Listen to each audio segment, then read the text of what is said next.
Hey guys, what's up? Welcome back to another video, and today we're going to be checking out the TinysLEDs RealPit and the WhitenoiseFPV Synergy Flight Controller. Now, if we take a look at the flight controller first, you might see quite a bit going on here. Actually, let me get rid of that. So here's the flight controller in all of its glory without any of the accessories here. And hopefully right away you can obviously tell that there is mounting positions for the receiver and the VTX. It's directly on the board, no wires needed. Now for the VTX slot, this is actually meant to fit the TBS Unify V3 race. It's the smaller one, the 5-volt edition. You can see these pads here. You have your signal, ground, smart audio, and voltage, and they actually line up. If you look on the VTX, these come pre-heat shrunk, but I just cut it off. They have the same little pads right here.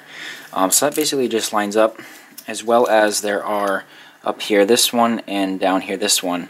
There are ground pads. You can see the gold sections on the side here. I'll show you the other one. You can see there's little grounds there. So that all you have to do is put this on right here and then connect those contacts. These four line up. There's a ground in this corner and a ground up here, so that's really solid. And that's it, your VTX is connected. It's really amazing. Now obviously this is restricted to what types of VTXs it will allow, since it's specifically designed for this size. So you can either use the V3 TBS or the TBS Nano. There's actually a little adapter board that you can pop it in here as well, and it'll fit the same size. For the receiver slot over here, it's a very similar thing. You have the same pins here that are going to line up. Here is a TBS Crossfire Nano. You can see that's just going to line up right there. And then you'd use the little pins that come with it to connect down through these slots right here. I like to put a little piece of tape under it just to give it a little support. But this will work with the Crossfire or an XM Plus, something this size and the same pin out. Now going over the flight controller in general, we do have our LED here next to our status LEDs. Up front, very conveniently, we have our camera connectors here. So basically, the only thing you're going to need to solder to this, if you're using this combo here, is the camera pigtail, which you just have your signal, voltage, and ground there. These two ports on the back are for LEDs if you want to add addressables there, and then this is the main ESC port. If we flip it over the back, you can see we do have a lot going on here, since obviously we have a lot of free space on the top. So we have a pretty beefy 5-volt back. This takes up to 6S voltage, since it has to power everything off of 5 volts, including the video transmitter. That's pretty beefy back there. Have our OSD chip, and we have our F4 CPU there, so it's pretty standard. And there's just a lot of other circuitry going on here, and you've probably noticed these little gummies look quite interesting. And these are actually custom made by Kevin and Tyler, the people who make these products. They made their own specific gummies, since a lot of the times they're just really small and they don't work, or they're too big. So these ones are just the right size. So if I take an ESC here, this is a Hobbywing ESC. Do not recommend this. This one's actually burnt out. But if you see, I place it on here, it's the perfect height. You can get stacks super low with this. This is like a 10mm stack. And this is really all you need, because you have your ESC, your flight controller, now you have your VTX, and your receiver. You don't need anything more than that, and that's all the thicker it is. It's really amazing. That's why I love this flight controller. Some of the other features of it is it has an MPU 6000 gyro, as well as 128 megabytes of flash storage. That is the most flash I've ever seen in a flight controller. It's still not as much as an SD card, obviously, but not many people black box anymore, and 128 megabytes is probably more than enough. You'll probably have to clear it maybe once a week. So if we take a look, there are a couple little jumpers on the bottom of the board here. You can see up here we're going to have this invert pad for the receiver, and this is if you're using a FreeSky XM Plus, you want to invert that because it uses an inverted signal. However, the Crossfire Nano does not, so you want to bridge the two pads, the middle to the no if you're using Crossfire, and the middle to the Y if you're using FreeSky. For the power, we have a 5-volt or a 3.3 volt. If you're going to be using Spectrum or FreeSky, 5 volts pretty standard, but you also have 3.3 if you need it.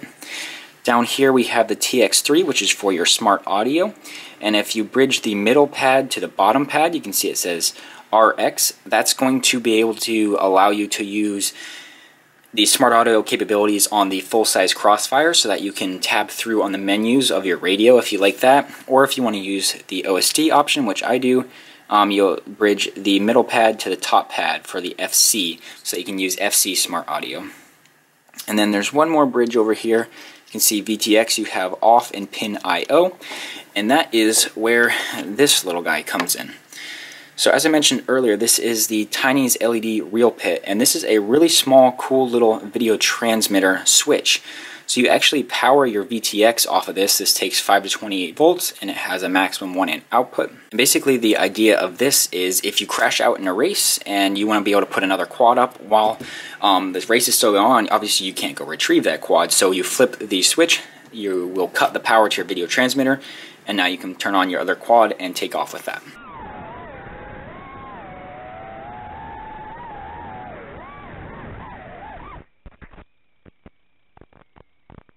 Previously, such as events as MultiGP International Open, they use like a graveyard channel, such as R8. So if you crashed in the team race, you'd switch to R8. However, that it takes away a channel, so you can only have 7 people flying at max, and it's just not ideal.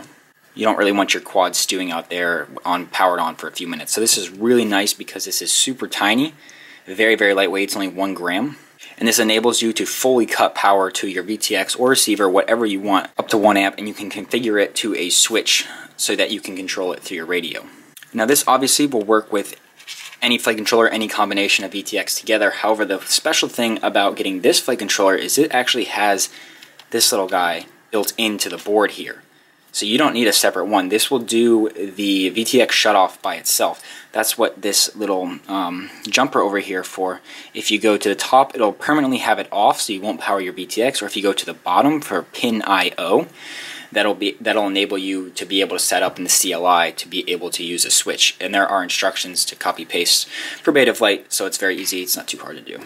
So in terms of in-use experience, I've actually been flying this for a couple months now. This was actually an earlier revision. You can see it has a butter pad and it's a little bit larger. They shrunk it down for this Rev E here. But I have 2 quads. This 2205 quad, you've probably seen this has an older revision in it.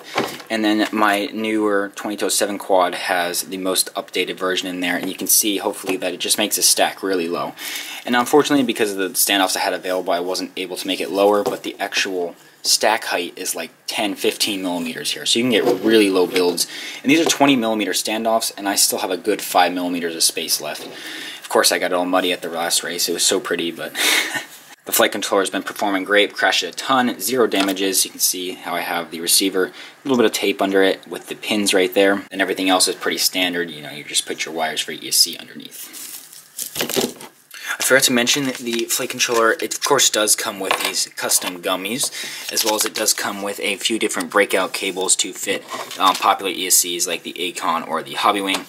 And now just a quick mention about the Acon. This is a version 1. You can see it sort of has this Beck setup on top here, so that these gummies actually don't provide enough room for that.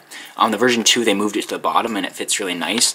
So just be aware with some ESCs you might have to provide a little bit of extra spacing, or perhaps with this one, flip it upside down, and then you can get it super close and tight again. Or if you use double gummies, if you put these gummies on the ESC as well, you'd probably get enough space if you put them upside down.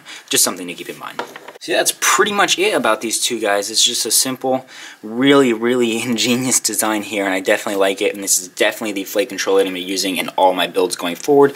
Just real quick about Betaflight's setup. It is based off the Omnibus F4 target as of now, and the only setup you have to do that's different than normal is you have to do a 180 roll for the accelerometer, since it is on the bottom, not in the normal configuration, even if you have it mounted upright. And that's documented on the product page as well. So these two are currently both being sold at TinysLEDs, and if you use code SETHPV with your order, you'll get a 5% off discount, as well as this flight controller. They are offering bundle options that come with the VTX and or ESC, and probably a receiver coming soon included, and that is actually cheaper than normal than if you bought them yourself, so that's really nice to check out. The flight controller is available from TinysLEDs and HeliNation on pre-order right now. It's probably going to ship about January. And the Real Pit, it is in a lot of stores, is a really neat little product. Really small, really simple, and really cheap to put on your quads. Especially, it would be really nice for multi-GP racing to not have to waste a practice round if you accidentally make a mistake and crash out. So yeah, that's going to be the end of the video. Thanks for watching. Links down below. Please subscribe, and I'll see you in the next one.